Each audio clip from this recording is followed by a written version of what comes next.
Senador Álvaro Dias, faço um pronunciamento sobre a erradicação da pobreza.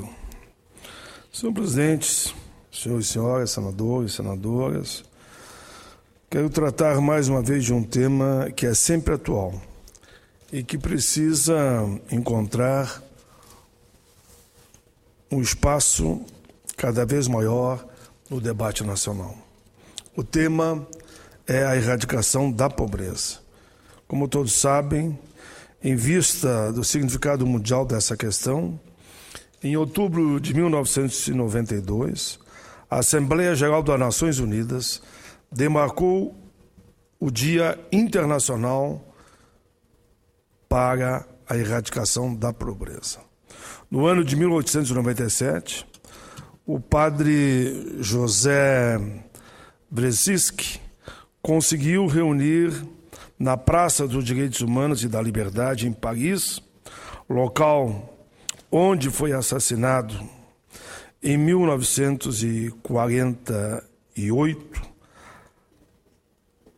do local onde foi assinada, senhor presidente, não tem nada a ver com assassinato, local onde foi assinada em 1948 a Declaração Universal dos Direitos Humanos.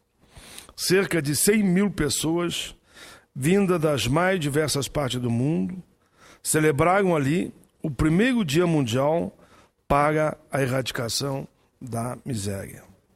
Naquela oportunidade, foi inaugurada uma laje comemorativa contendo um apelo que sublinha a situação dramática em que se encontram as pessoas que vivem em extrema pobreza, sofrendo os tormentos da fome e da violência.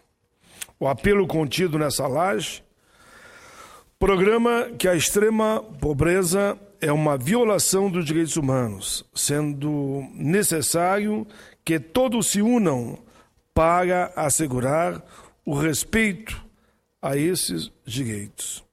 O texto escrito na laje, colocada no pavimento da Praça Trocadero, em Paris, que hoje tem copas espalhadas por diversas partes do mundo, inclusive no Brasil, na Rua Augusta, em São Paulo, afirma o seguinte: no dia 17 de outubro de 1987, reuniram-se nesta praça numerosos defensores dos direitos humanos, numerosos cidadãos de variados países. Eles prestaram homenagem às vítimas da fome, da ignorância e da violência. Afirmaram a sua convicção de que a miséria não é uma fatalidade. Proclamaram a sua solidariedade com aqueles que lutam no mundo inteiro para a destruírem. Lá, onde há homens condenados a viver na miséria, aí os direitos humanos são violados. Unir-se para os fazer respeitar é um dever sagrado, disse o padre autor destas palavras. Pensar sobre a erradicação da pobreza, senhor presidente, é reconhecer o calvário cotidiano vivido pelas pessoas em situação de extrema pobreza por terem sua dignidade, para terem a sua dignidade respeitada. Desde aquele momento em que a Assembleia Geral das Nações Unidas pontuou a questão da erradicação da pobreza, numerosos governos, membros da sociedade civil e do setor privado têm reconhecido a importância deste tema. Senhor presidente, um número sempre crescente de cidadãos de todas as origens e organizações de todo tipo tem se mobilizado para a erradicação da extrema pobreza. E a importância da participação efetiva das pessoas vivendo em pobreza naquilo que diz respeito à elaboração de políticas ou de projetos voltados à superação da condição em que vivem, bem como no que tange à implementação e avaliação dessas políticas e desses projetos, também é inquestionável. É importante avançarmos. O relatório apresentado pelo secretário-geral da ONU em 2006 identificou os meios necessários para promover a mobilização de todos nessa luta e sublinhou especialmente a necessidade de uma abordagem do problema fundamentada na ótica dos direitos humanos. Senhor presidente, recentemente vimos que no interior de Rio de Janeiro, um vereador simplesmente disse que pobre tinha que morrer e que tinha que virar comida para peixe. Então, mais do que nunca, esse pronunciamento vai na ótica de não permitir que absurdos como esse sejam colocados. Senhor presidente, quando da celebração dessa data no ano passado, a administradora do Programa das Nações Unidas para o Desenvolvimento, senhora Ellen Clark, lembrou que 870 milhões de pessoas ainda passam fome no mundo e que a pobreza extrema destrói a vida e o espírito das pessoas. Mais ainda, não podemos esquecer que a miséria é culpada pela morte de um maior número de crianças, jovens e adultos, mais do que em qualquer guerra.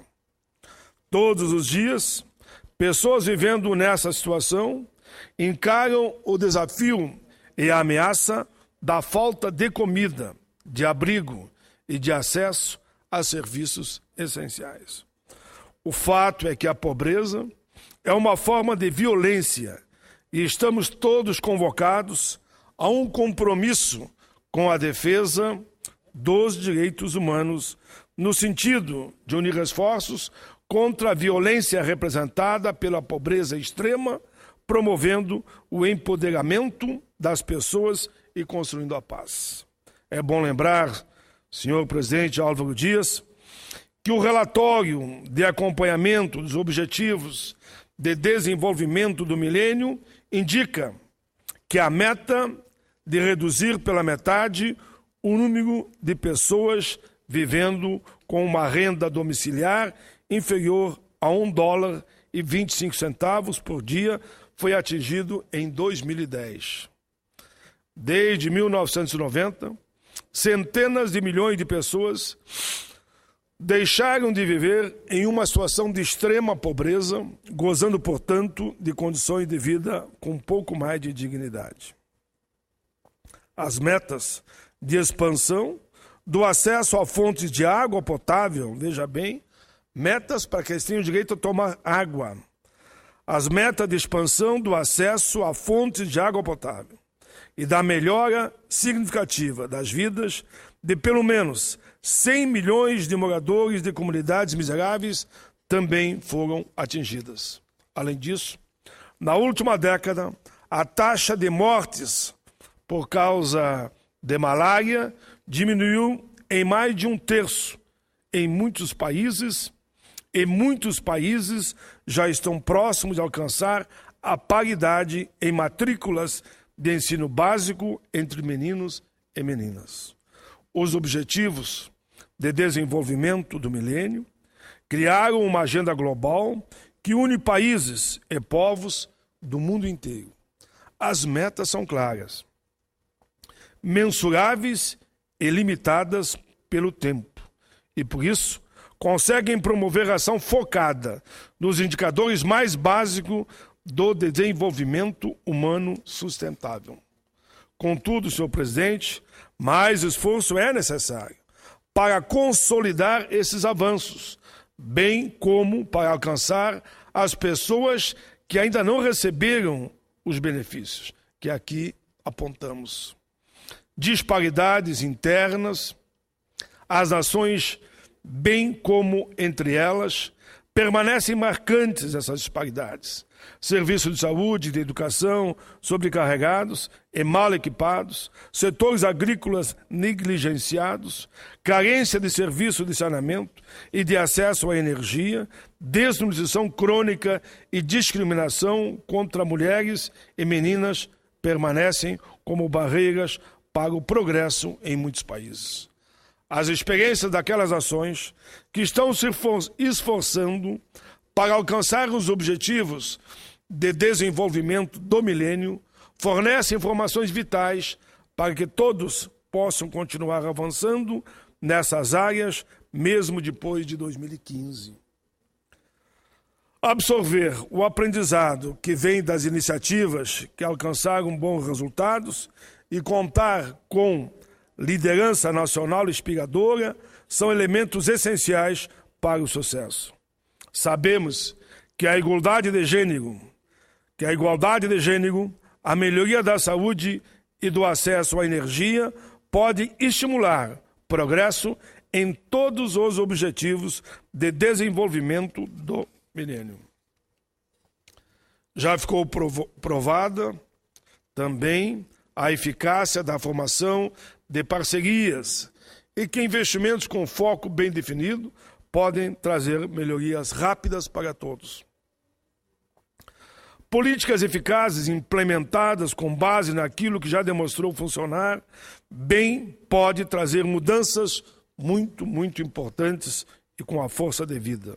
Senhor presidente, apesar de que a economia global, em seu conjunto, tem experimentado até 2008 um período significativo de crescimento, o que contribuiu para a redução dos níveis de pobreza em âmbito mundial, um aspecto desta problemática no qual não conseguimos avançar é que, ao contrário, se agravou, é o da desigualdade, do preconceito. E isso nos preocupa a todos, de gênero, por orientação sexual, por idade, atingindo principalmente crianças e idosos. Com efeito, as desigualdades cresceram dramaticamente nos últimos 10 anos, tanto dentro do país como entre eles. Quase 1 bilhão de pessoas vivem hoje em extrema pobreza, situação que constitui uma violação aos direitos humanos básicos e um obstáculo ao desenvolvimento e o próprio crescimento de todos como nação. Deve-se ressaltar que a pobreza não é meramente uma questão de patamares salariais ou de recursos materiais insuficientes, e nem deve ser remediada apenas por meio de caridade ou de esquemas apenas que apontem que pode acontecer uma redistribuição de renda. Existe a pobreza educacional, cultural, científica e social, que é o corolário da pobreza material e deve ser combatida com a mesma determinação. A pobreza resulta em destituição de capacidades individuais de desenvolvimento em falta de autonomia. A erradicação da pobreza, por sua vez, implica a construção da capacidade de cada pessoa de criar riqueza e acessar o seu potencial. Eles precisam, por mais pobre que seja, de oportunidades. O desenvolvimento humano sustentável implica o uso desse potencial e a expansão da gama de escolhas disponíveis aos indivíduos, a cada um, a cada uma. Educação de qualidade, desenvolvimento científico e diversidade cultural são, portanto, ferramentas estratégicas que podem ser usadas para desenvolver a inteligência humana e permitir às pessoas controlar e apontar o seu crescimento no futuro. Essa abordagem dinâmica deve ser central à formulação de políticas públicas, constituindo mesmo o seu cerne. Senhor presidente Álvaro Dias, a luta pela erradicação da pobreza deve ser o norte a orientar todos os esforços de preservação da dignidade humana e de promoção do desenvolvimento sustentável. Com vontade política e comprometimento conjunto dos países, resultados significativos podem sim ser alcançados. Para obtermos pleno sucesso, devemos redobrar nossos esforços para combater novas formas de pobreza e de exclusão social. Avançar sim, avançar na recuperação desta chaga constitui a melhor contribuição que podemos dar na defesa da dignidade da pessoa humana, na promoção do desenvolvimento sustentável e na construção da paz. Senador Álvaro Dias, as políticas públicas vêm apontando nesse sentido. Não é só Minha Casa é Minha Vida, não é luz para todos, não é água para todos, não é o Bolsa Família, como eu já falava antes. Enfim, os programas que nos últimos anos, e eu não sou daqueles que dizem, senador Álvaro Dias, né, porque Vossa Excelência está na presidência, que tudo começou nos últimos 10 anos. Nós começamos, sim, a partir da retomada do processo democrático, a partir da Assembleia Nacional Constituinte, a avançar. Eu acho que a Constituinte, que nós aqui festejamos seus 25 anos, foi um marco. Dali para frente, com todas as dificuldades que tivemos, fomos avançando. E hoje, se compararmos com aquela época, a gente pode dizer, tiramos da miséria absoluta mais de 40 milhões de brasileiros. Mas esse meu pronunciamento tem um pouco, sim, com uma resposta a dar àquele vereador lá do Rio de Janeiro, que eu não quero dizer seu nome e nem quero citar a cidade, em respeito à cidade. Mas como que um vereador eleito pelo povo, votado pelo povo, tem o desrespeito total de dizer que pobre não deveria votar nem ser votado, de dizer que pobre deveria morrer, de dizer que maltrapilho, que mendigo deveria virar comida para peixe. Felizmente, sabemos da ação já do Ministério Público para que ele responda, porque a fala daquele indivíduo foi, na verdade, uma fala de pregação à violência, à tortura e ao assassinato de pessoas. Enfim, tomara que a gente nunca mais tenha que vir à tribuna comentar uma situação como aquela em que o vereador agrediu a todos os homens de bem e mulheres desse país e do mundo. Por fim, senhor presidente, agora que o senador Rubem Figueiredo já chegou, que eu havia o compromisso com ele de eu ficar na tribuna, mas o senador Álvaro Dias disse, fique tranquilo que nós vamos aguardar ele chegar. Eu faço só um pequeno registro para passar a palavra naturalmente à Vossa Excelência, que vai passar para ele. Quero apenas registrar, senhor presidente, a Conferência Nacional da Promoção da Igualdade Racial, que será amanhã, dia 5 de novembro, até o dia 7, a Secretaria de Política da Promoção da Igualdade Racial da Presidência da República e o Conselho Nacional de Promoção da Igualdade Racial irão realizar a terceira CONAPIR, Conferência Nacional de Promoção da Igualdade Racial. Fui convidado a participar da cerimônia de abertura. Claro que nós vamos nos dedicar aqui às votações nas comissões e no plenário dessa casa, essa casa que poderá votar o orçamento impositivo e também o fim do voto secreto entre amanhã e quarta. Por isso, darei preferência de estar aqui. Mas, se puder, darei uma passada lá. A CEPIR, em seu convite, diz reconhecer a importância do Senado no processo de consolidação da política da igualdade racial em nosso país e lembra que tanto o Estatuto da Igualdade Racial aqui teve um carinho especial por essa casa, como também a política de cotas, como também o ProUni, que tiveram um papel fundamental para o acesso do povo negro e índios à universidade. De minha parte, fico muito feliz com essa parceria. O tema da conferência será Democracia e Desenvolvimento sem Racismo por um Brasil Afirmativo. Esse tema é muito interessante e amplo. Certamente, nós já tivemos bons avanços nesse sentido, mas é evidente que ainda há um bom caminho a percorrer. Agradeço o convite feito pela ministra Luísa Helena Bairros e por sua dedicação a essa luta. Sucesso nesse evento e muita energia positiva. Por fim, senhor presidente, usando meus últimos minutos. Eu queria agradecer muito ao povo de Santa Maria, lá no Rio Grande do Sul, onde tive nessa última quinta, sexta-feira, até sábado de manhã, o carinho como que fui tratado em todo o roteiro, não em Santa Maria, mas também na região. Estive lá e senti ainda a dor da cidade, com aqueles verdadeiros crimes cometidos, com 242 jovens no incêndio da chamada Boate Kirtz.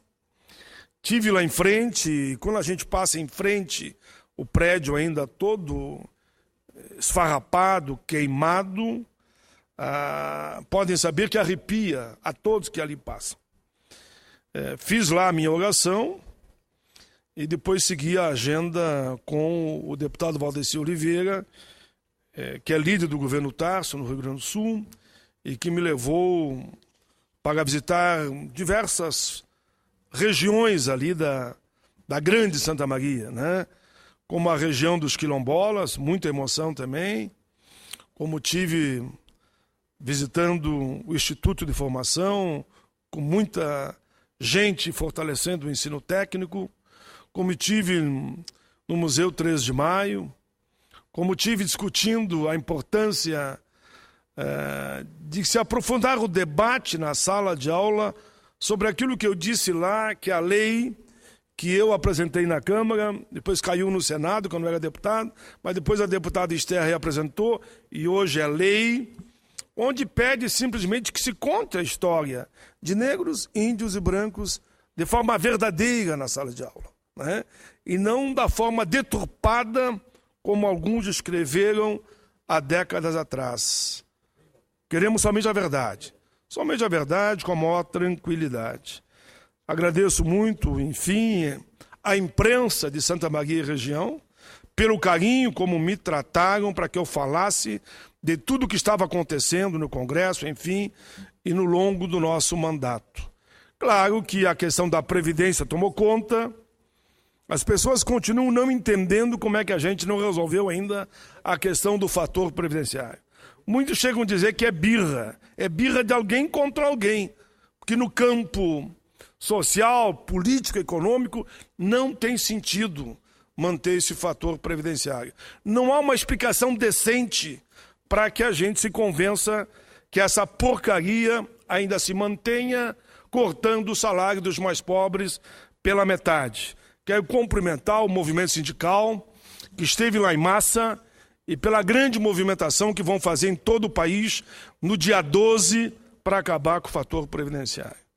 Olha, eu não sou candidato a nada, agora, nesse momento de 2014.